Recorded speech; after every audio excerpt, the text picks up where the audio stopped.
நிபந்தனை அடிப்படையில் பொருட்களை விற்பனை செய்தல் கூடாது. என்ன நிபந்தனை அடிப்படையில்டா? சீனி எடுத்தால் தான் உப்பு தருவேன், அரிசி எடுத்தால் தான் பருப்பு தருவேன், சமபோஸ் எடுத்தால் தான் என்ன மில்க் பவுடர் தருவேன் என்று சொல்லலாம். நிபந்தனை அடிப்படையில் பொருட்களை விற்பனை செய்ய முடியாது. இதெல்லாம் உங்களுக்குரிய உரிமைகள், இங்கே கேட்கலாம்.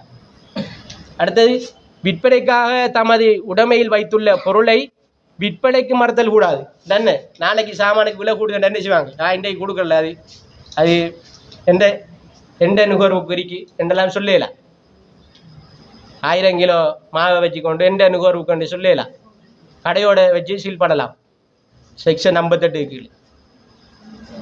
அடுத்தது, வணிக தேவைக்கு அதிகமான பொருட்களை சேமித்து வைக்கக்கூடாது.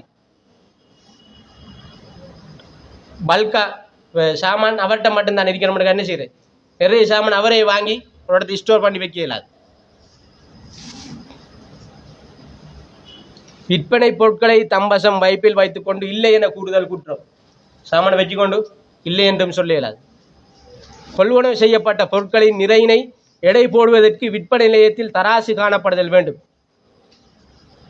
என்ன வாங்குகிற சாமானை அவர் தராசில் போட்டாண்டா அது உங்களுக்கு விளங்கணும்.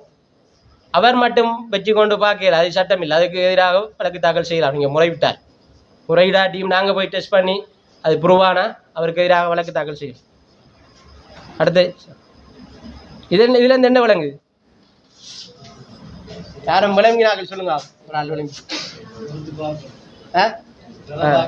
இப்போ கேஸில் விரிக்கலாம் 12.5 5.5 அப்படிதான் இருக்கு. அப்போ கேஸ் கடையில் கட்டாயம் என்ன தராசு இருக்கணும், நிறுத்து பார்க்கணும் என்றாண்டா அது நுகர்வோருடைய உரிமை. அவர் தராசி வச்சு காட்டி அவருக்கு எதிராக வழக்கு தாக்கல் செய்யலாம்.